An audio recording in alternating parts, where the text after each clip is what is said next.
In this video, we're going to talk more about keywords and also just elaborate a little bit on expressions, which we've already covered to a degree previously.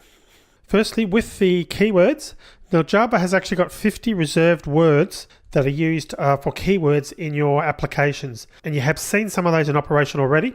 For example, on the screen, you can see some of the keywords that are showing in blue. And IntelliJ will actually highlight keywords in blue to show you that they actually are a keyword. So what I'm going to do is just go to a browser and I'm going to paste in this link, and the link will be in the resources section of this video. And here's a list of Java keywords, and you can see that in the Java programming language, a keyword is one of 53 reserved words that have a predefined meaning in the language. And as we scroll down the list, you'll see some of these we've already used. Boolean is one, double was another, and also float. But don't worry, you don't need to memorize any of these because we're going to be going through each and every one of these in the course. But the thing is that they are reserved, and let's swing back to IntelliJ, and I'm going to talk further about that. And incidentally, for this video, I've created a new project called Keywords and Expressions. So anything in blue that's showing in the IntelliJ editor is confirming to you that this is a reserved word. So for example, we can't go in here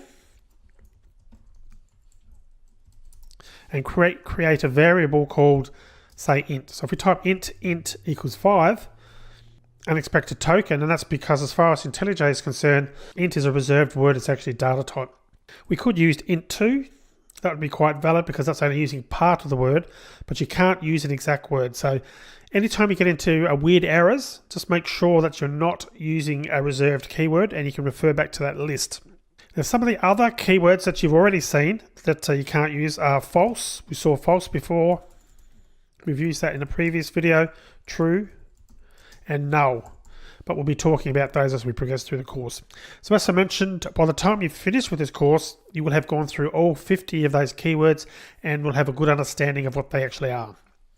Okay, so let's talk now about expressions. We have talked a little bit in the past about those, and you've seen some of those in operation, but let's just expand that a little bit more, just so we've got a specific understanding of what expressions are. So I'm just going to delete this, and I'm going to make a bit more space. Expressions are essentially building blocks of all Java programs. You'll be using expressions a lot, and expressions are built with values, variables, and operators, which you've seen previously, but also with method calls, which we'll be discussing in a future set of videos later in the course. For example, if we wanted to create an expression to convert miles into kilometers, we'd need to know firstly that a mile was equal to 1.609344 kilometers. So if we wanted to figure out what 100 miles were converted to kilometers, double kilometers equals 100 times 1.609344. So that would be a valid statement. So for that line, the actual expression is this component of the entire line. So the data type does not form part of an expression, but everything else on the line typically forms or is part of the expression. So the expression component is variables, values, and operators. All of those used in this case. We've got a variable kilometers, we've got values like 100 and 1.609344, and of course operators, equals, and multiplication. So that's an expression, this component of the line. By adding the data type, we're creating a valid Java statement, the combination of that and also the semicolon on the end of the line as well.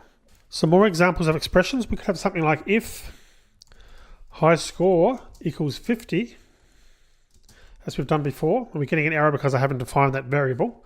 So I'll just define that.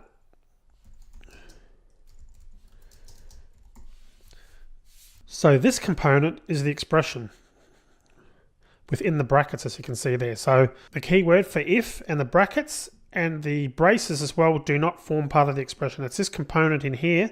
And incidentally, there's another expression. The expression is quite valid as well, with a literal value as it's got there with the number 50. And finally, another valid expression is this component here. So the component within the brackets is also an expression, and that's actually calling a method And we'll be talking about methods in a future section of the course as well. The main idea is just to get your head around what components of the entire statement or the entire line is an expression and what an expression actually is. Again, just a confirmation, where you're defining a variable, the entire line minus the semicolon at the end and the data type is the expression. So that's that component there. Or if with a literal value, that's the component there minus the data type at the start and also the semicolon. If you've got if you've got a control statement, control flow statement, and we'll be talking more about those also in future videos, the component in brackets is the expression. And if you're using a method, and again, methods we're going to be covering later, but anything in the brackets essentially, that is also an expression as well. So now that you know that, I'm going to clear this off. Now that it's off the screen, and my challenge for you is as follows.